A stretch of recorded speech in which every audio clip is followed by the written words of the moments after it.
मोक्षदं चैव ओंकाराय नमो नमः। अविरल शब्दगणोग प्रक्षाली सकलभूतलमल कलंका मूलवै पासी तीर्था सरस्वती हरितोन्दता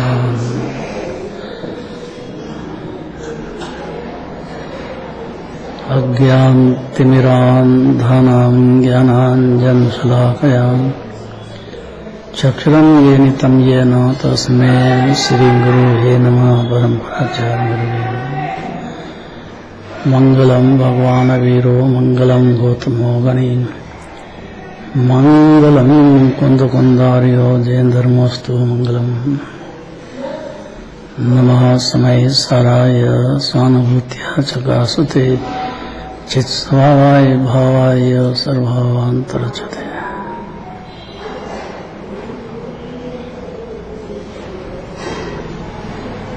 आज क्या है?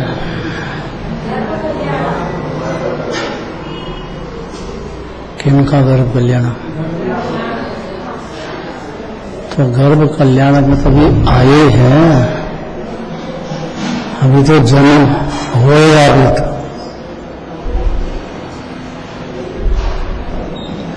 नौ महीने माँ के पेट में ही रहना है और गर्भ कल्याण आज मनाया अपन। ये कोई न्याय की बात है क्या?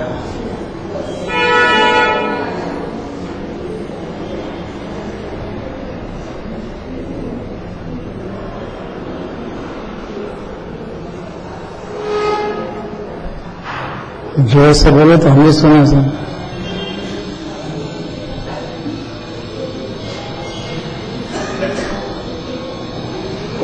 कोई खास बात होगी जब भी आपके मुंह से निकल रही बात।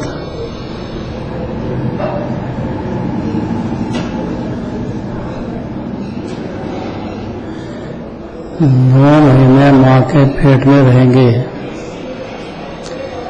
तीर्थंकर के जीव के लिए कोई स्पेशल नहीं होता है।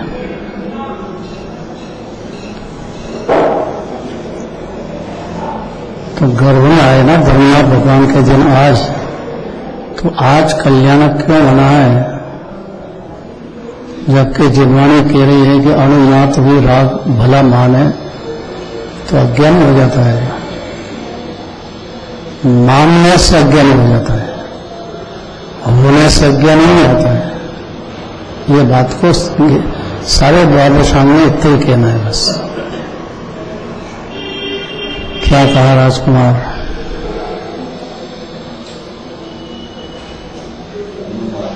घबराए मत, तेरे को याद है सब।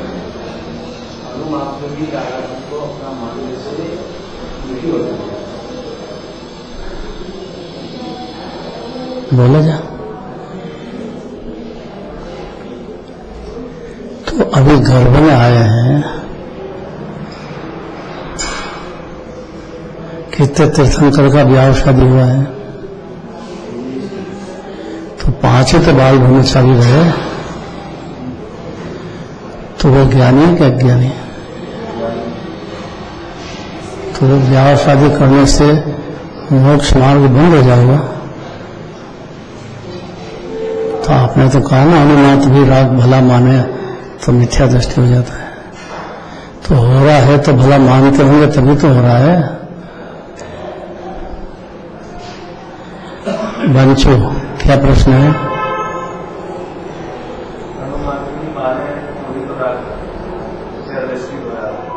जरा साफ बोलो, स्पष्ट बोलो, जोर से बोलो। डर के क्यों बोलता है? अणुमात्र भी राग को अपना माने तो मिथ्या दृष्टि हो रहा है कि अपना मानने का नहीं कह रहे, मानने का कह रहे। मान्यता की बात है। राग होने से मिथ्या दृष्टि नहीं होता है और न मोक्ष मार्ग बंद होता है, बल्कि मोक्ष मार्ग और तेजी से चलता है।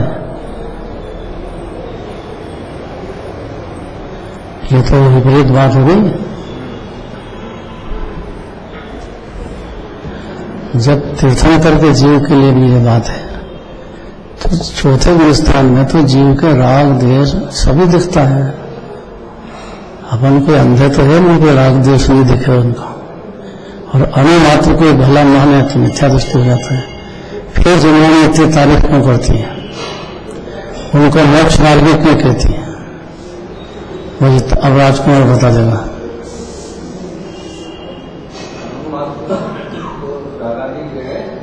नहीं मानते इसलिए ज्ञानी इसलिए विद्वान उसकी प्रशंसा करते हैं। बहुत बढ़िया। तो इतना राग छोड़ देना चाहिए ना उसको, देर क्यों करता है? चौथे अवस्थान की जगह पंचम क्यों नहीं लाता जल्दी, पांचवा छठा क्यों नहीं लाता जल्दी से? आज अष्टमी का दिन है तो आठवां गुलिस्तान की भावना तो करता है, तो भावना करता है तो जंगल में जाना चाहिए ना, मुनिराज बनना चाहिए। मुनिराज की तारीफ करे खाली, गाने गाने से थोड़ी मुनिराज हो जाता है। मनोज जी क्या प्रश्न है?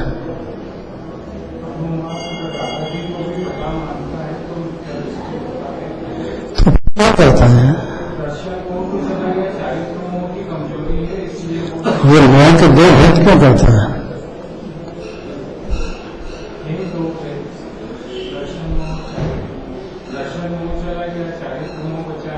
चलो कोई बात नहीं, लेकिन उसकी तारीफ क्यों करती जिन्होंने?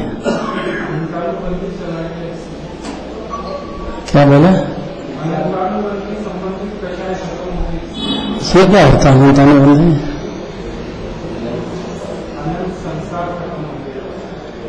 अनंत संसार मतलब जरा सा राग कर लिया तो कोई तकलीफ नहीं है, और भला मान लिया तो अनंत 4,84 लाख होने में कोई अंत नहीं है इसका।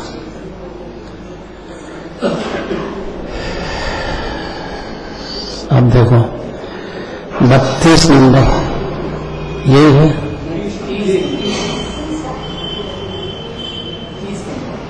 30 नंबर पेज नंबर 148 श्लोक नंबर 30 पढ़ना है। हेडिंग पहले परिग्रह के विशेष भेद कथन करने की प्रतिज्ञा करते हैं।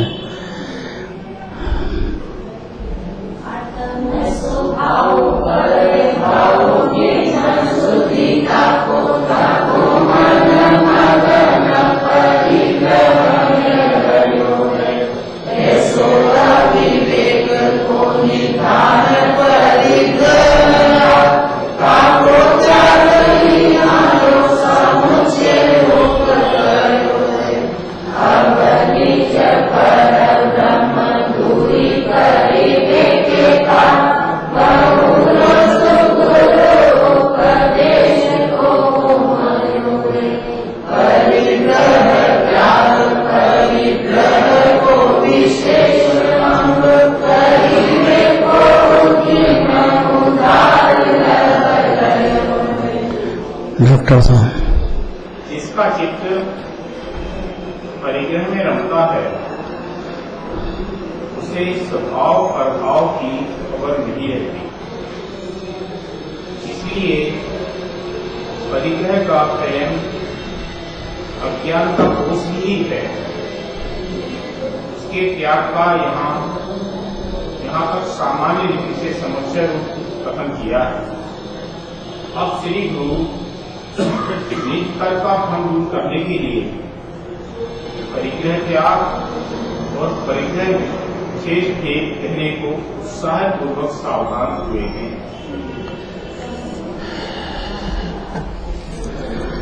अगली गाथा में विशेष रूप से इसका खुलासा आखिर जिन्नानी में तय करना है। बस जब जिन्नानी के पास आओगे तब अगर थोड़ा भी ध्यान दोगे तो ये बात निकलेगी। सामान्य विशेष का क्या मतलब है परिग्रह का?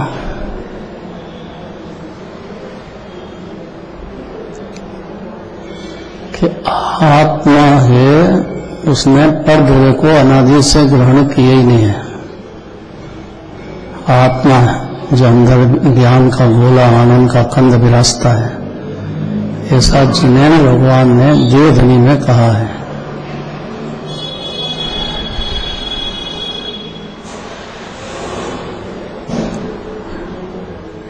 तो त्याग करने लायक तो पर वस्तु है, क्योंकि पर मतलब आत्मा स्व है, देह कुटुंब परिवार घरवाली पुत्र आदि सब पर है।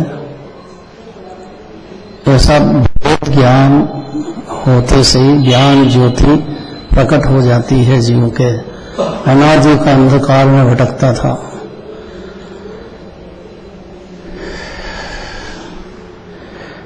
ये कहा सामान्य स्वरूप। अब विशेष वस्तु नाना विरक्ति गुण स्थान के हिसाब से कौन से गुण स्थान में कितना विरक्त हो पाता है अपनी परिणति में, वो विशेष बात है। मान्यता सही हो जाने के बाद, पहले मान्यता ही उल्टी हो कि विषय कषाय कुटुंब परिवार मेरे ही है, मैं ही करता हूं, पर देगा, तब तक तो अनंत संसार का परिभ्रमण चलता रहेगा। ये बोलने की बात नहीं है, किसी से ज्यादा सुनने की जरूरत नहीं है, समझने की बात है। क्योंकि ये जिन वचन है, ये पलटने वाले नहीं कभी। अच्छा है कि जीव अपनी बुद्धि में इस बात को समझने का मेहनत करे, बस समझ जाए वो तो ज्ञानी हो जाएगा, बस समझने की मेहनत भी नहीं करे।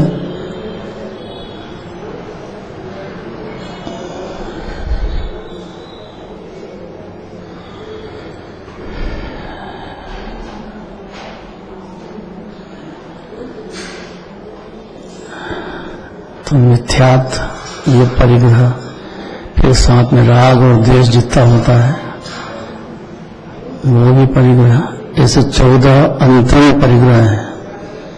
अंतिम माने जीव की परिणति में चलता है। सबसे बड़ा मिथ्यात्व है, फिर अविरक्ति के बाद देशवती है, फिर महावृत्ति है,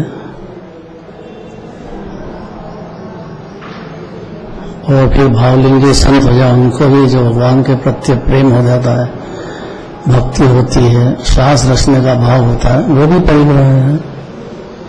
इच्छा मात्र परिग्रह है, और इच्छा बिल्कुल भी रहती है, अपनी शुद्धात्मा में डूबे हैं, वो अनंत परमात्मा ही होते हैं या सिर्फ भगवान होते हैं। इच्छा नहीं समझते। पर द्रव्य की वांछा हो, एक तो ये इच्छा है, और एक अपनी आत्मा में जल्दी स्थिरता करो, जल्दी व्रत धारण करो, जल्दी अपनी दशा 8वां गुणस्थान अष्टमी आज कि 8वां गुणस्थान पार करके मैं श्रेणी मान लूं, सीधे 14 13वां गुणस्थान में पहुंच जाऊं, ये सब इच्छाएं हैं। ये विशेष भेद हो गए। अब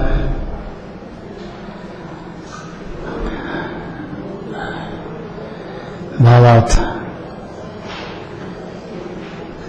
क्या क्या है? सबसे बड़ा परिग्रह मिथ्यात्व का है।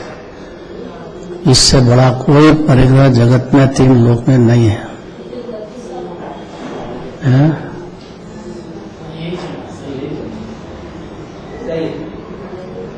मिथ्यात्व क्या होता है कि अपनी आत्मा को तो अपना माने नहीं, और अपने से भिन्न पदार्थ कोई भी हो, पाप का उदय हो कि पुण्य का उदय हो, पर तो उदय है पाप पुण्य के, उसके अनुसार संयोग योग होता रहता है, अनादि से हो रहा है, लेकिन मेरा है। ये सबसे बड़ा मिथ्यात्व का परिग्रह है।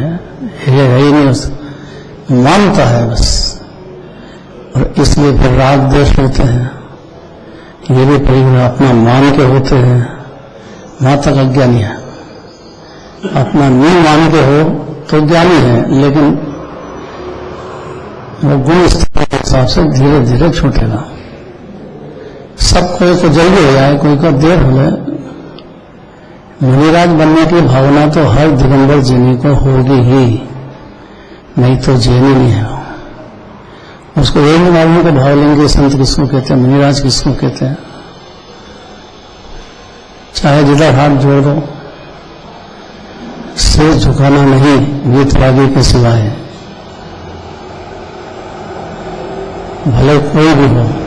तो वीतरागी तो रंग भगवान है, लेकिन जो इस मार्ग में आगे बढ़ रहे हैं, विशेष अपने से ज्यादा उनके प्रति भक्ति भाव और प्रेम होना जरूरी है। ये दूसरी विशेष बात हो गई। नहीं होता है और खुदे गुरु को शास्त्र का भी डिसीजन नहीं कर पाता है तो कोई शर्म नहीं उसको। आप क्यों दूसरे को दया पालने जाते हैं? जिनवानी के अनुसार अगर है तो जरूर मानो, नहीं है तो आप कौन उस पर दया करने वाले? वो भटकेगा घोर संसार में। अपने को सर्टिफिकेट देने की क्या जरूरत है दूसरे को? मान्यता में तो सच्चे गुरु को ही सिर झुकेगा, सच्चे देव को ही झुकेगा, कर जाएगा तो देश प्रेम कैसा होता है? फौजी होता है, चला जाए तो जान की परवाह नहीं करता हो, देश का प्रेम है उसको तो फौजी बनता है और वहां लड़ाई करता, जान दे देता। लेकिन लड़ते लड़ते भी, मरते मरते भी हाथ से तलवार उसकी चलती रहेगी। तलवार क्या, AK-47 जो भी आजकल नए नए हथियार बहुत हो गए। अगर वो डरे वहां से भागे तो देशद्रोही नहीं हो पाएगा।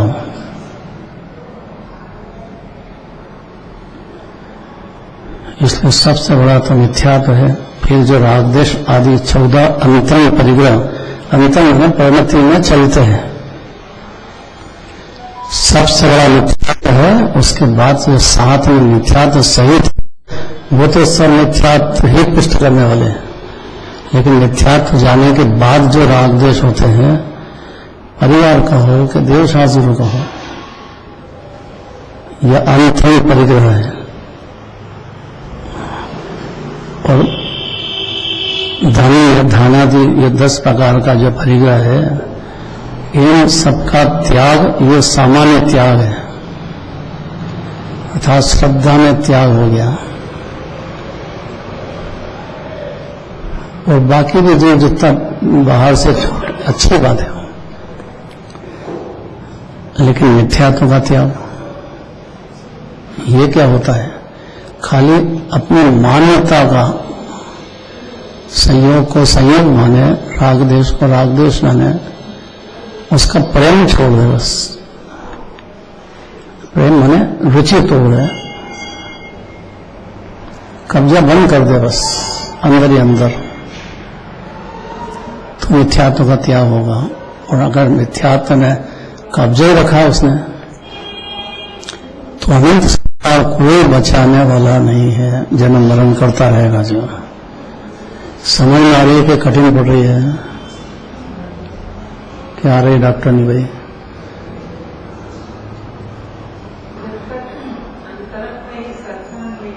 अंतरंग क्या, बहिरंग क्या?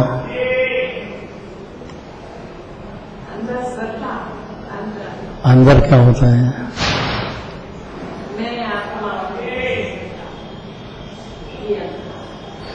ये अंतर। और शरीर को अपना मान लिया, पुत्र को अपना मान लिया, तो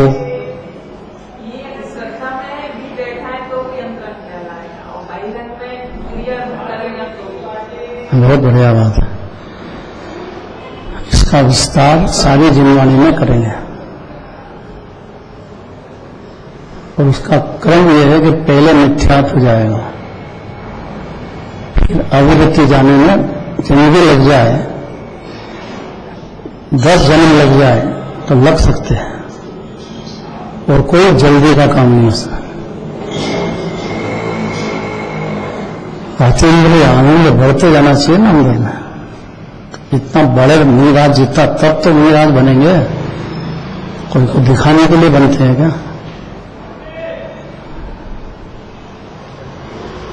इन सबका त्याग ये सामान्य त्याग है, और मिथ्यात्व का त्याग, अविरति का त्याग, फिर कषाय का त्याग, और पूर्ण रूप से कषाय का त्याग तो अरण्य भगवान के होता है।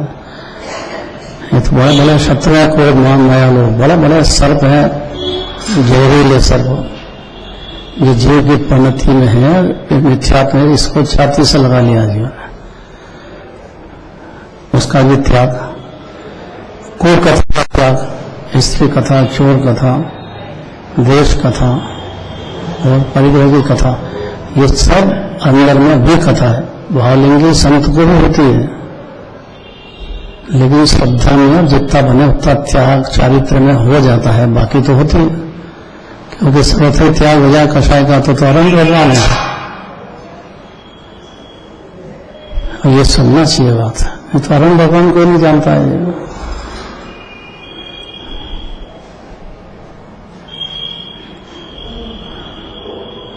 कथा का त्याग हो गया, फिर प्रमाद का त्याग, ये प्रमाद है, पुण्य भाव भी प्रमाद है, पाप भाव तो है ही प्रमाद, कैसा भी पुण्य भाव हो और वो प्रमाद दशा है। महाराज को भी है, पुण्य भाव होता है भगवान की भक्ति आदि का, तीर्थ यात्रा का, समय शिखर जाने का, गिरनार चंपापुर पावापुर जाने का भाव तो सभी जीवों को होता है। अज्ञानी है उसको भी होता है, ज्ञानी है उसको भी होता है, मुनिराज है उनको भी होता है, और होना भी चाहिए। बहुत वर्णन किया इसका तो, क्योंकि जीव को वहां जाने पर दिखेंगे कि यहाँ से 7 राज्य ऊपर विराजते हैं भगवान, वो सिर्फ कषाय का त्याग करने से इतना काम हुआ है। इनने पूर्ण रूप से त्याग कर दिया कषाय का, और कषाय रस आत्मा में डूब गए पूरी तरह से। ये तो शांति का समुद्र तो जीव है, अपनी आत्मा में विषय जो डूब गए तो 8वां स्थान में श्रेणी चढ़ जाता है।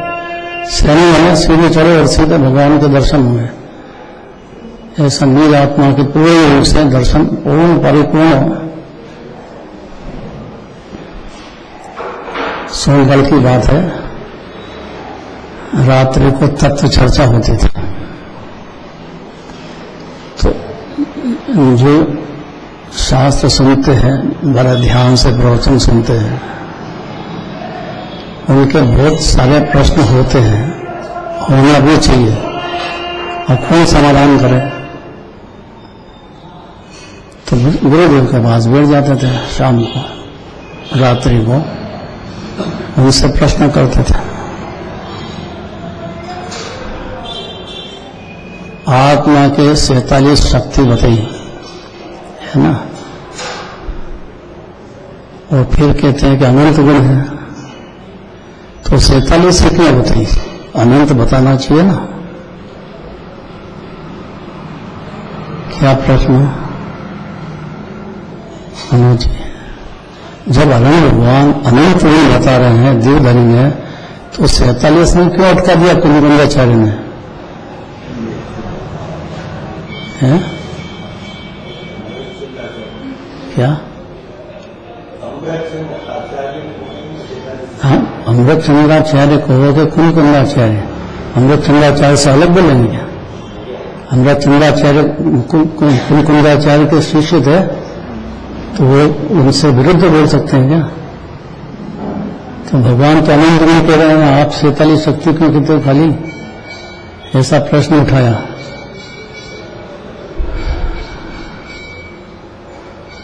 अब क्या जवाब होना चाहिए? देखो, ये भैया 47 है ना, 47 उसमें से एक शक्ति भी आप मान लोगे तो 47 में अनंत शक्तियां आपकी श्रद्धा में आ जाएगी। करना कितना है? एक शक्ति भी पसंद कर ले आत्मा की, क्योंकि आत्मा में अनंत भरी है। एक पसंद करेगा, उसका ज्ञान समय ज्ञान होते से 3 अनंत शक्तियों को कब्जा कर लेगा। ये शरीर का, पर्दे का, परिवार का, देश का, ये सब कब्जा समय दर्शन होते से छूट जाएगा, और ज्ञान कितना हो जाएगा? अनंत शक्तियों का। नाम याद नहीं रहा, उससे भाव याद रहते नहीं। अनंत शक्ति का पिंड।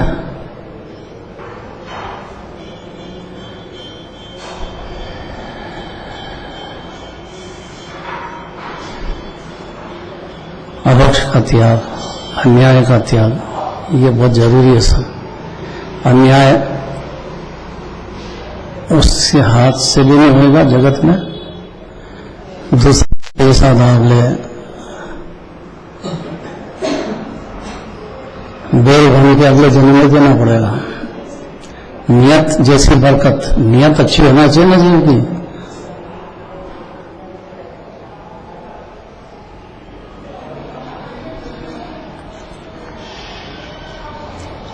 ये सब अंश चौथे काल में दिखने लग जाएंगे।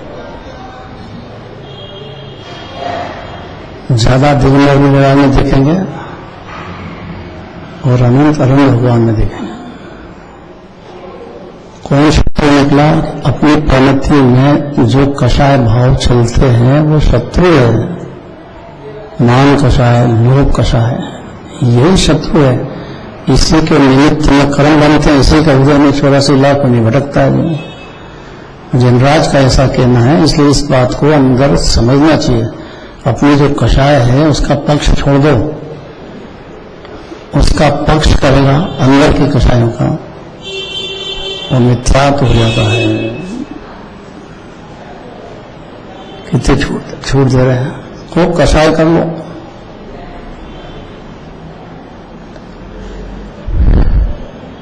खुदे गुरु को शास्त्र है, मत बिल्कुल झुको, कोई जरूरत नहीं है, किसी को दिखाने की जरूरत नहीं है। झुकेगा तो वितरागी गुरु देव शास्त्र इनके तरफ झुकेगा, नहीं तो नहीं झुकेगा। इतनी भवता का नाम ही सम्यक दर्शन है। इसमें मिथ्यात्व का त्याग होते सही फिर भी कथा वगैरह चलती है, लेकिन अपनी भूमिका अनुसार उसका त्याग करने का पुरुषार्थ आत्मा में लीनता करते करते छूटेगा और कोई रास्ता नहीं दूसरा।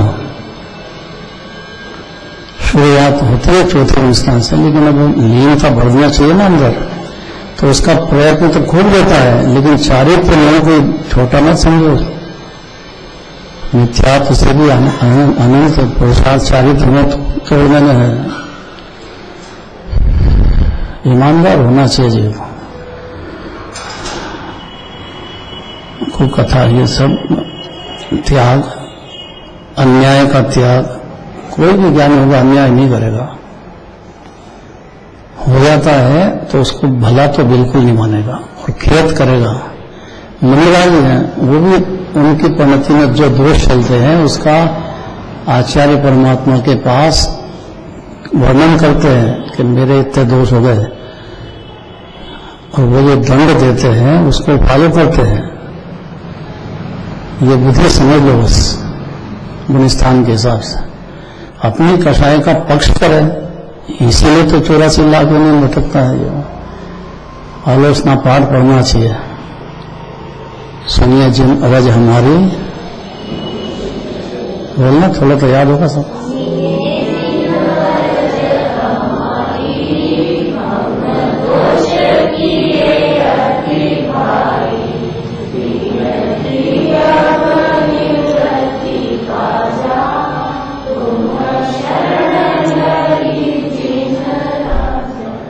चौथे स्थान में होश में आ जाता है। उसको अपनी परिणति के दोष दिखने लग गए हैं, वो नहीं चाहता है, फिर भी होते हैं। तो वो जिनराज ने कहा कि वे होते हैं तो तुम्हारी जवाबदारी है, अपनी परिणति को दूसरा तो कराता नहीं है। तो जो हो रहे हैं उसका जो कर्म बंधेगा उसका फल आपको भोगना ही पड़ेगा। ज्ञानी होने से या मुनिराज होने से छूट नहीं होती है। वस्तु स्वरूप में जितनी भी कषाय होगी उसका बंद होगा कि नहीं होगा, और जिसको होगा उसी को उदय आएगा, दूसरे को आएगा। मैंने तो तुम्हारे लिए सब करा था, तो तुमने करा था तो वो पर है और आत्मा स्व है आपका। इतना तो भेद ज्ञान जरूरी है ना, उसके बाद की बात चल रही है।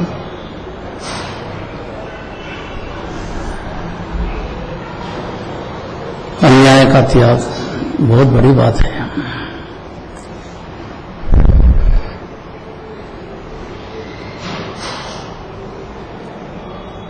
तो निमित्त का कथन जिनवाणी में बहुत है और उसमें बहुत विस्तार से सबका वर्णन आएगा।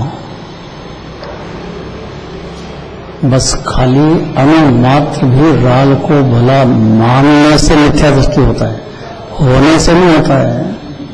और ये बात बहुत जरूरी है। सिर्फ मान्यता बदलने मात्र में और सत्य है बिल्कुल जल जाता है, मान में निज गति चला जाता है। यहाँ पे कोई पसंद नहीं करता है मानने वाले को।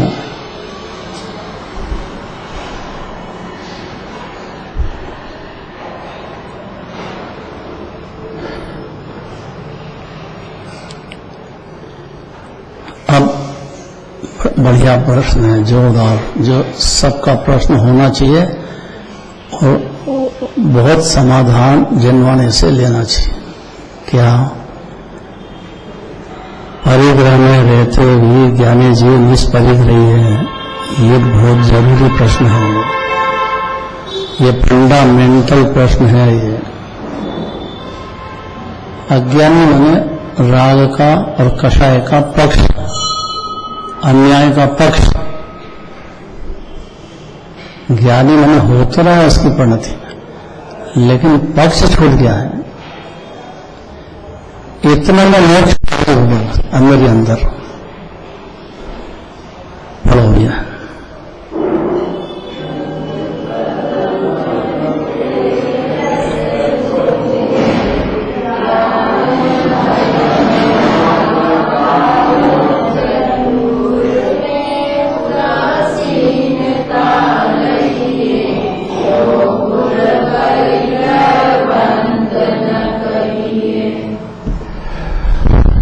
जम्बो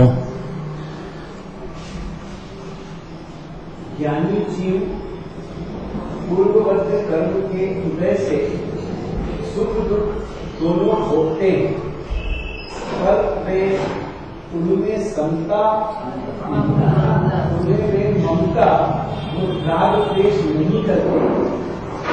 ज्ञान ही में मस्त रहते हैं, जिससे वे निष्परिग्रही कहा है। बहुत बढ़िया तर्क है, बहुत बढ़िया बात है।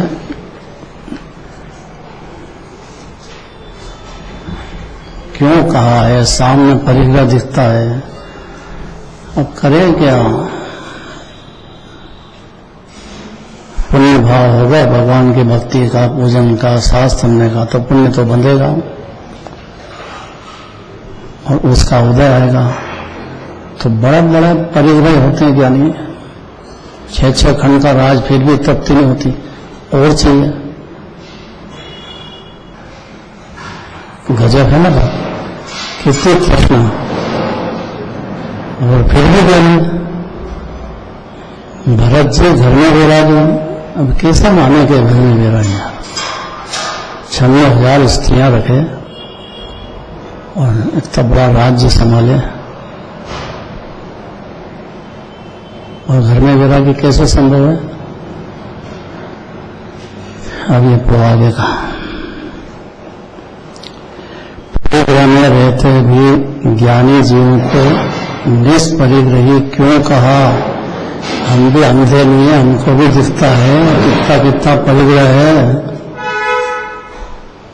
सबसे ज्यादा तो ज्ञानियों के परिग्रह होता है, अज्ञानी का क्या बेचारा, जरा सा मिले बस उसको अपना मान के उसमें रमता है बस। एक दिन भगवान की पूजन भक्ति में इतनी दर्शन में इतनी ताकत है कि ढेर पुण्य बन जाता है। तो ज्ञानी जीव के तो षट आवश्यक 16 ज्ञान भावना निरंतर चलती है अंतर में, और पुण्य भाव है तो बंधन नहीं होगा, ज्ञानी के बंधन नहीं होगा। राजकुमार होगा कि नहीं है?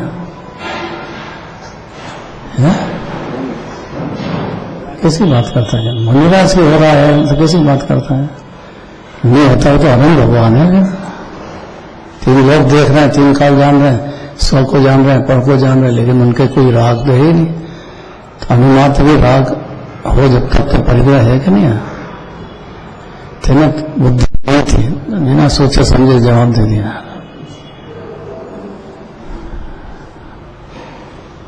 डॉक्टर साहब जवाब दो।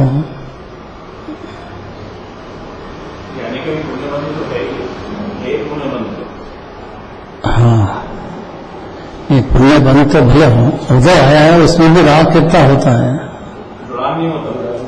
राग तो होता है, फिर ये मान्यता कितनी बड़ी बात है। ये मान्यता अनादिकाल से नहीं हुई है जी, और इसी का मिथ्या तो सबसे बड़ा परिग्रह है। इतना समझा ले जीव अपने को, बहुत बड़ी बात हो गई। इसलिए ज्ञानी को निष्परिग्रही कहा है। देखो पढ़ना है,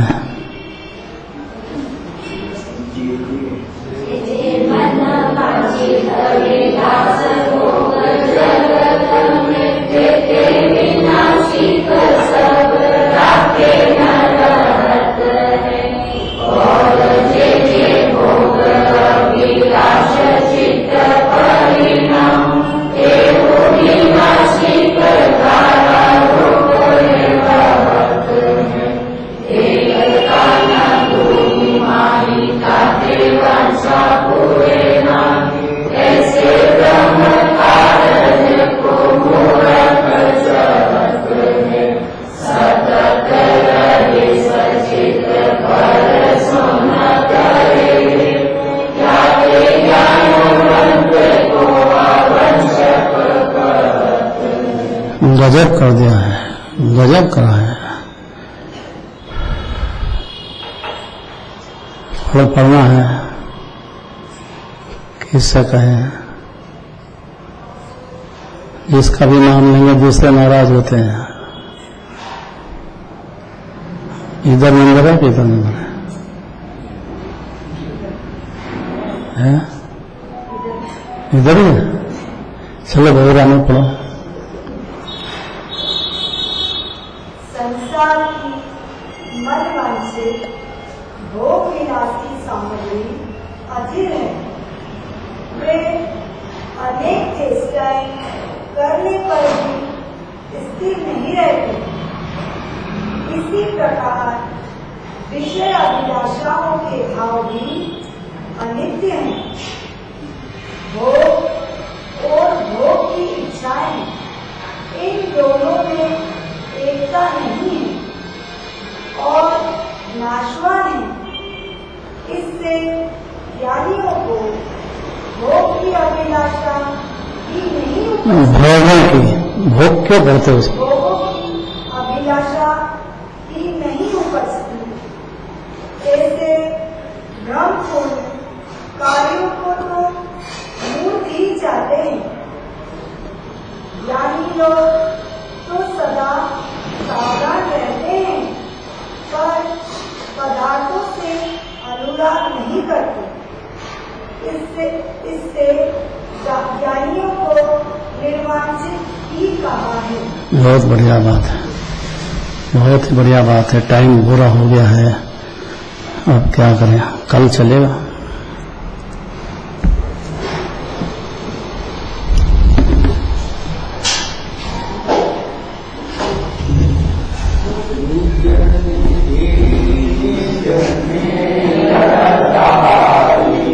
Yeah.